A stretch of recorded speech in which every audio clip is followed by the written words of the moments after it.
ಕರ್ಕೊಂಬಂದ್ರೆ problem solve ನೀವು ಮಾಡೋದೇ ಮಾಡಿ. Can you understand? Okay, I'll tell you. I have one more client of mine or friend of mine, very rich people.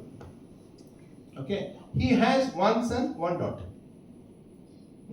ಆಮೇಲೆ ಒಂದ್ ದಿವಸ ಅವನು phone ಮಾಡ್ತಾನೆ, ಏ ಮಹೇಶ್ ನನ್ನ ಮಗನ್ ಕರ್ಕೊಂಡ್ ಬರ್ಬೇಕಾಯ್ತು ನಿಮ್ ಕಡೆ. ಯಾಕೆ, ಏನಾಯ್ತಪ್ಪ?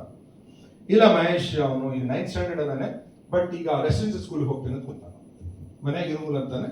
he wants to go for school. Then I asked him like, hey, ಯಾಕೆ ಮತ್ತೆ ಈಗ 9th ಮುಗಿದ್ಮೇಲೆ ಕಳಿಸಲ್ಲ ಅಂತ. ನಾನು PUC ಕಳಿಸು, ಹುಡುಗರು ಹೋಗ್ಬೇಕಂತ ಇವತ್ತಿನ ರೆಸಿಡೆನ್ಸಿಯಲ್ ಸ್ಕೂಲ್ ಹೋಗ್ಬಾರ್ದು ಅಂತೇನಿಲ್ಲ, ಕ್ಯಾನ್ ಆಲ್ವೇಸ್ ಸೆಂಡ್ ದೆಮ್. ಯಾಕಂದ್ರೆ ನಾವು ರೆಸಿಡೆನ್ಸಿಯಲ್ ಸ್ಕೂಲ್ನಲ್ಲಿ ಓದೋರು, ಅದಕ್ಕೆ we can't say no to it. ಅದಕ್ಕೆ ಕಳಿಸು. ಆಮೇಲೆ 10th ಇಲ್ಲ ಈಗ ಹೋಗ್ತೀನಿ ಅಂತ ಕುಂತ ದಿನ ಜಗಳ ಆಡೋದಕ್ಕೆ ಮನೆಯಾಗೆ, ಅದಕ್ಕೆ ನಿಮ್ ಕಡೆ ಕರ್ಕೊಂಡು ಮುಂದೆ ಅವನ ಕಂಡೀಷನ್ ಆಗ್ತಾನೆ, ಮಹೇಶ ಏನಾರೇ ಇರಲಿ ವಾಟ್ ನನ್ನ ಮಗ ರೆಸಿಡೆನ್ಸಿಯಲ್ ಸ್ಕೂಲಿಗೆ ಹೋಗ್ಬಾರ್ದು. ಇದು ಕೌನ್ಸಿಲಿಂಗ್ ಅಲ್ಲ, ಇದು ಕನ್ವಿನ್ಸಿಂಗ್, ಇದು ರ್ಯಾಗಿಂಗ್ ಇದೆ ಆಕ್ಚುಲಿ. ಏನು ನೀನ್ ಜಗತ್ತಿನ 3 ವಿಚಾರ ಹೇಳೋ ಮಹೇಶ, ಬಟ್ ನನ್ನ ಮಗನ ವಿಚಾರದಾಗ ಒಟ್ಟು ಅವ್ನು ಹೋಗ್ಬಾರ್ದು.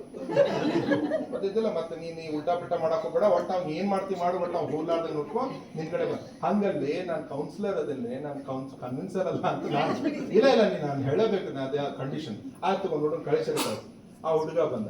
ದೇನ ಆಸ್ತಿಂದ ಯಾಕೆ ಹೋಗ್ಬಿಟ್ಟ ನೀನು ಹೋಗ್ತೀಯ ಅಂದ್ರೆ, ಯಾಕಂದ್ರೆ ಮತ್ತೆ ನೀವೆಲ್ಲ ರೆಸಿಡೆನ್ಸಿಯಲ್ ಸ್ಕೂಲ್ನಾಗ ಓದಿರಿ, ನಮ್ಗೆ ಓದ್ಬೇಡ ಅಂತೀರಿ. ಫ್ರೆಂಡ್ಶಿಪ್ ಲೈಕ್, ಯಾಕಂದ್ರೆ ಅಷ್ಟು ನೀವು ಅವೈಲಬಿಲಿಟಿ ಇದ್ರೆ ಮಕ್ಕಳು ಓಪನ್ ಆಗ್ತಾರೆ. ನಾನು ಆಸ್ ಎ ಕೌನ್ಸಿಲರ್ ನಾ ಓಪನ್ ಹಂಗಿರ್ಲೇಬೇಕು.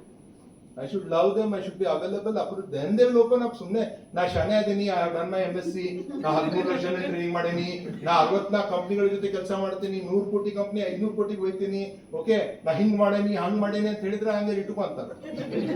ನಾ ಏನ್ ಮಾಡಲಿ ಅಂತಾರೆ. They are not interested whether this uncle is available, approachable, lovable. Can I share my feelings with him? Is he okay? Is he the right person? Like, can I trust him? Like, can I trust ಮಾಡಿ whether I can share my secrets of life? ಅನ್ನೋದಷ್ಟೇ ಪ್ರಶ್ನೆ ಇರುತ್ತೆ ಯಾರಿಗಾದ್ರು. So ಮುಂದೆ ಈ ಹುಡುಗ uncle ನೀವೆಲ್ಲ ಹೋಗ್ತೀರಿ, ನಮ್ಗೆ ಯಾಕೆ ಬೇಡ? ಹಂಗಲ್ಲೋ, ನೀನು ಹೋಗೋದು ಬೇಡ.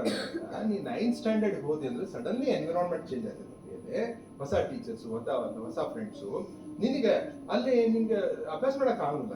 ಆಮೇಲೆ 9th ಯಾರು ಕರ್ಕೊಂಬೋದು ಇಲ್ಲ, ಯಾಕಂದ್ರೆ ನಾನು ನೋಡೇನಿ, ಆನ್ಲೈನ್ನಾಗ ನೋಡೇನಿ, ಆಲ್ರೆಡಿ ಅಲ್ಲಿ ಕರ್ಕೋತೀನಿ ಅಂತ ಹೇಳಾರೆ, ನಾನು ಹೋಗ್ತೀನಿ ಎಲ್ಲ ರೆಡಿನ ನಾವು. ಅಲ್ಲೋ ಹಂಗಲ್ಲ, ನೀನ್ 10th ಮುಗಿಸ್ಬೇಕಂದ್ರೆ ನಾನೇ ನಿಂಗೆ ರೆಸಿಡೆನ್ಸಿಯಲ್ ಕಾಲೇಜ್ಗೆ ಹಾಕ್ತೀನಿ. ಅದು ಬೇಡ, ಯಾಕಂದ್ರೆ ನನ್ಗೆ ಈಗ ಹೋಗ್ಬೇಕು.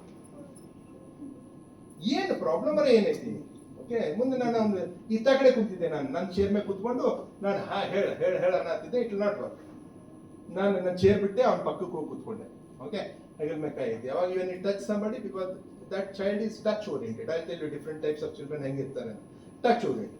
So I just touch him and said like, ಹೇಳಿ ಏನಾಗಿರ್ತದೆ ಆಕ್ಚುಲಿ ಏನಾಯ್ತು, ನಿಮ್ಮಪ್ಪ ಭಾಳ ಕಾಡ್ತಾನೆ ನಿಂಗೆ, ನಿಮ್ಮಪ್ಪ ಏನಾರ ಭಾಳ ಕಿರಿಕಿರಿ ಡಿಮ್ಯಾಂಡ್ ಭಾಳ ಮಾಡ್ತಾನೆ, ಹಿಂಗೆ ಓದು ಹಂಗೆ ಓದು ಅಂತಾರನ.